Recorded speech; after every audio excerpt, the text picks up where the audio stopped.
Okay, so we're going to begin by solving problem 1314, which references chapter 12 and asks us to solve problem 1218C using the method of work and energy. And I like this because we've already solved 1218 in the context of chapter 12. Now, reading it quickly again, each of the systems shown is initially at rest, assuming the pulleys to be weightless and neglecting axle friction. Determine for each system, part C is the only part we're interested in, the velocity of block A after it has moved through 8 feet. Okay, so this is on page 517 if you're looking for it. And remember, we had three different situations. We had situation A, or 1, it'd be confusing if we said situation A, where there was a 250-pound mass. Pulley was, let's just draw it this way, connected to ground, and a 150-pound mass. 2 was a, try to draw these a little bit smaller, 250-pound mass, connected to ground through a pulley, and a 150-pound force. And then the last one, 3,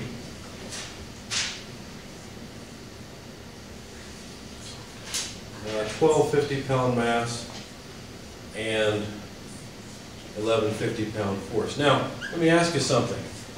If we solve this and we get a different result from chapter 13 or from chapter 12, what would you think?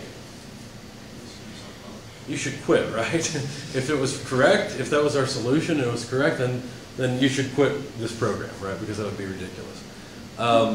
Why? Because we expect consistency, right? Consistency suggests truth. So we should get the exact same result that we did in chapter 2, and we would, or in chapter 12.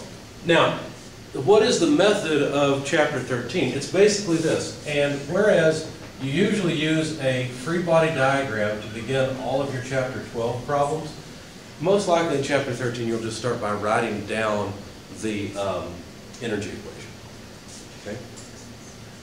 Now, we have to be a little bit careful here because, as I showed you, the summation sign indicates there can be multiple forces acting on a body. But if you have multiple bodies that you need to analyze, like we do in this problem, well then you can have summation signs on the kinetic energies as well. So in other words, there may be a kinetic energy of 2 different bodies initially, and there will be 2 different kinetic energies because they have different masses. Now in this particular case, the bodies start from rest, so both bodies have 0 kinetic energy. Okay? Now, let's see what we can do. What forces act on the bodies? Well, you might say there's tension and there's weight, and that's true. Let me ask you a question. Basically what we're doing is we're trying to calculate the amount of work done by a force, and you've already seen this equation a moment ago, okay, from state 1 to state 2. Okay, now let me ask you a question quickly. Applying this to the tension in the rope. What do you know about the tension in the rope on both of these bodies? It's the same, isn't it? It's not necessarily equal to the weight of either of the bodies, but the tension on this side and the tension on this side are equal. Okay? Now, does this equation that talks about force acting through distance and the work that force does therefore, does this equation care about what body it's acting on? It doesn't matter. In fact, notice that the tension on this side of the rope will act through a distance that is the same as the tension on this side of the rope. What's the key difference? Well, if this, let's see, I went the wrong way. Should have said that this one's going to move down, whereas this one's going to move up, right? Because we know the heavyweight's going to win. So what's the difference? Well, the difference is that on this side the tension's acting up, but the motion is down. On this side the tension is up and the motion's up. So what would you predict about those 2 tensions being applied to this equation? Well, they'd be equal and opposite, right? So basically the work done by internal forces in our system are 0. Does that make sense? This is an internal force. to our system of two weights. So we don't even need to consider it. So if you're looking at this and you're saying, well, I see a force besides weight that I think ought to be in there, you're right, it should be in there, but it will cancel because it will act on one body in the exact opposite way that it acts on the other. Does that make sense? Okay. So really all we need to do is consider external forces, and that's just weight. That's the only force that acts through a distance. You might look at this and say, well, wait a second, I'm a little confused because wouldn't there have to be 2T here pulling up so that the whole thing doesn't just fall to the ground? Yeah, that's true. It would have to be force, definitely. And that force would be 2 times the tension in the rope. If you do a free body diagram, you can see that. But does that force act through any distance? No, it doesn't act through any distance at all.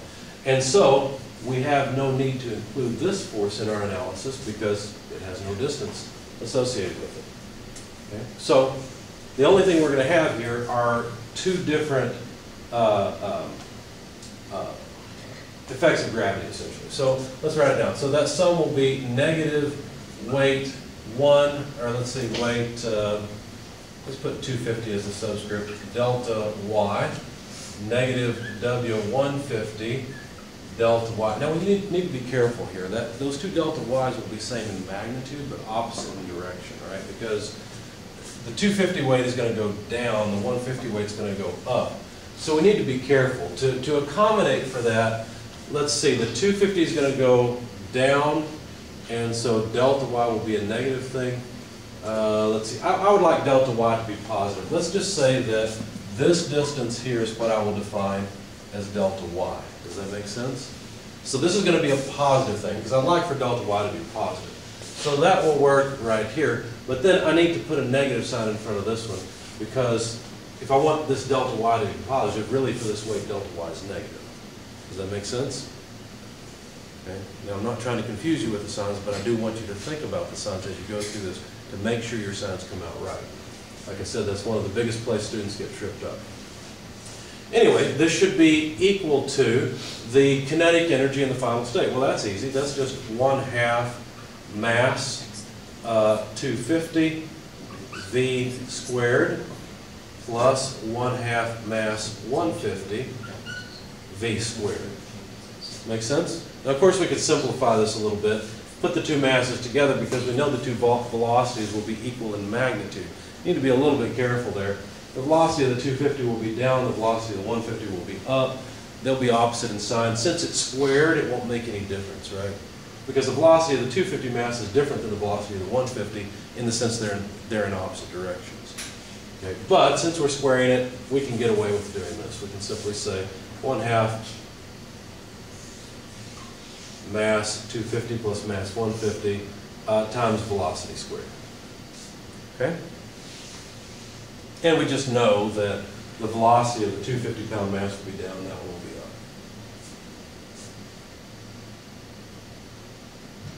up. Okay, well, what did they want us to find out? They wanted us to find the velocity of block A after it has moved through 8 feet. So really, this is the unknown. So let's see what we can do. Let's plug in some numbers. The weight of the 250-pound block is easy. It's 250 pounds, right? 250 pounds force. The delta y is 8 feet, right? Now, I said I wanted delta y to be positive, right? And so this first term comes out positive. What does that mean? That means that this block falling contributes to the kinetic energy, which makes sense, right? Because if the block moves down in the gravity field, that energy has to go somewhere. It goes into kinetic energy of the block. I have a question for the, like 1/2 m250 plus Yes. that's equal to the weight of 250 times delta y minus that, right? Yes, this is equal to this. I didn't have enough space, Oh, okay. so I put this term on this line, and I put this term on this line. I ran out of space Okay. for the video. Yep. Anything else? Okay. Yeah, that's an equal sign there, so that's what happened. So 250 pounds, delta y is 8 feet, according to the problem statement, minus 150 pounds force times the same 8 feet. Notice how the sign's taken care of here, right? Not all of the dropping of the 250-pound block goes into kinetic energy because the 150-pound block has to be raised. Okay? And so then, again, I'm going to break the equation again, doing the same thing. So I've evaluated this top now for the next part.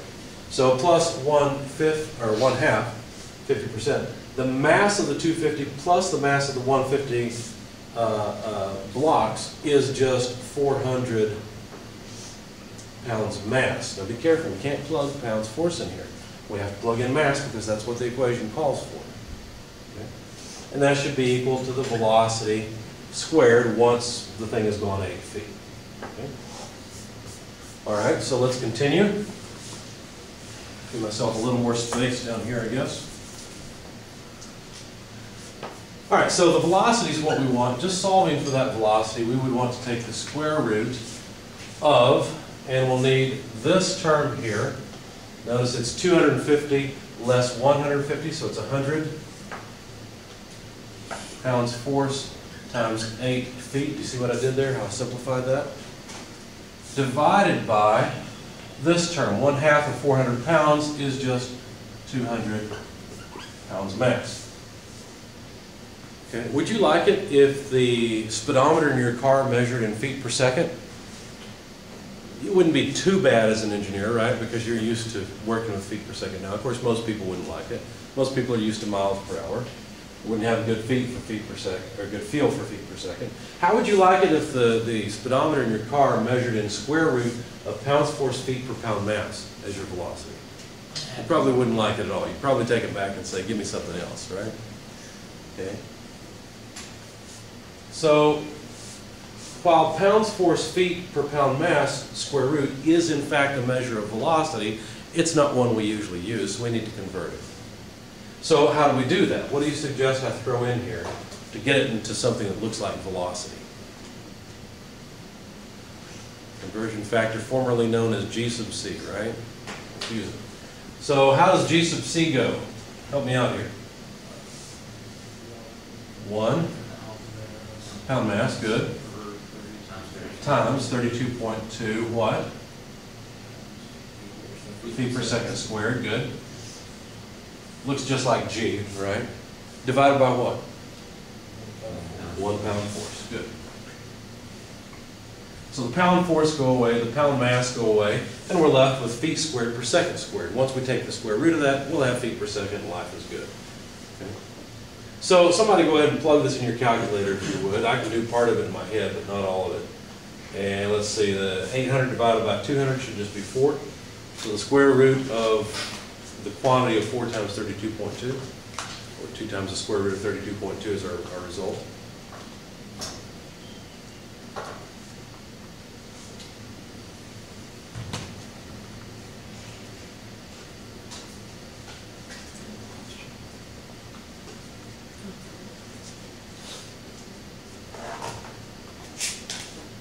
Any answers?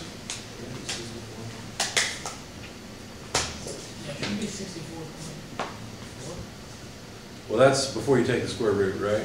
Because but it's 4 times 32.2, so it's not 64.4. You need to multiply that by 2 again.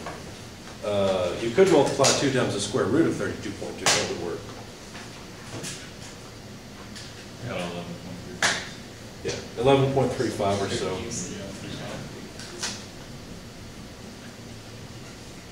Now, I believe it was last class that we worked this problem, wasn't it? Okay, why don't you go back in your notes and see what we got. Of course, if you didn't take notes, that's fine. It's all on Blackboard. But if you did, go back and see if this is what we got for part A. Or did we finish it off? I don't recall. We did finish it? Okay. The number looks familiar. Okay, well, we were talking about the velocity of block A, right? And that's what we're asked to find here. And now I've got a positive number because I forgot that you could have a positive or negative sign here since it was squared. Yes? We got negative 16.1. Negative 16.1. Are you sure that was for case 1? That was probably for one of the other cases. We're probably going to find that number in either case 2 or case 3 in just a moment. Yeah, it's 11. Yeah, so it's 11.35 feet per second, but negative. Okay? So the velocity of A we found negative 11.35. Okay, so let's do the same thing for case 2 and case 3 and see if this works out. How does the energy balance change? Does it change at all? The energy balance itself doesn't change. The equation's always written this way, right? We don't always get to cross off the initial kinetic energy, but if we start from rest, we do. And that's the case in all three of these. There's no kinetic energy at the beginning. But what changes? Well, in case 2, there is no mass over here of 150 pounds, so that term has to go away. Is there something else we have to add instead? Yes, there is. Because there's a 150-pound force that acts over a distance in this case, right? So you have to be careful with that. So that force times distance has to be added into our equation. Now it's going to come out numerically exactly like it did before, right? Because we're going to have the action of this force is down, we know it's going to lose, so it's going to actually move up. So it's going to be minus the tension multiplied by delta y, right? Where I'm still defining delta y as being this positive movement. That way this sign is still correct. So the left-hand side of the equation is going to look identical. In fact, the left-hand side of the equation is going to, once again, give us 250 plus 150 times 8 feet, which is 400 pounds force feet. So this side will still come out to 400 pounds force feet. By the way, I like to use pounds force feet when I'm talking about energy instead of foot pounds force, because foot pounds force looks like a torque. But in this case, I'm talking about energy, so I use pounds force feet. So the left-hand side of the equation is still exactly the same. What happens to the right-hand side of the equation? Well, now we don't have two different masses. We only have... How is it 400? It should be 100, right, with minus? You're right, thank you, I messed up. 250 less 150 would be 100, thanks. No, wait a second. That's 100, but then you have to multiply it by delta y, so we both got it wrong. This is 800, right? Because delta y is 8 feet, right? So if I'm going to go ahead and write down pounds force feet, then I need 100 times 8. Yeah. Okay, there we go. Thanks for catching that. What happens on the right-hand side of the equation is that I no longer have the 150 pounds mass to accelerate. It no longer has kinetic energy.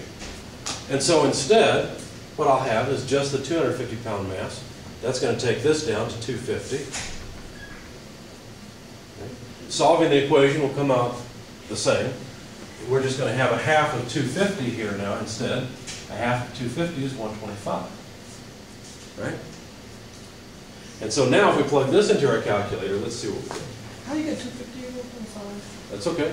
250 pound mass. The only mass I have is the 250 pound mass. Yes. It's right here because I need 1/2 mv squared, right? And so half of 250 is 125. Okay. Good questions. So let's plug it into our calculators and see what we get. So 800 over 125, yeah, 6.4 times 32.2, square root of answer. I've got 14.36 or so feet per second. Is that what we got before? Negative again, thanks. Okay. So VA is negative 14.36 feet per second. Everybody with me? Any questions? All right, if there are no questions, then why don't you help me out with the next one? What do I need to do?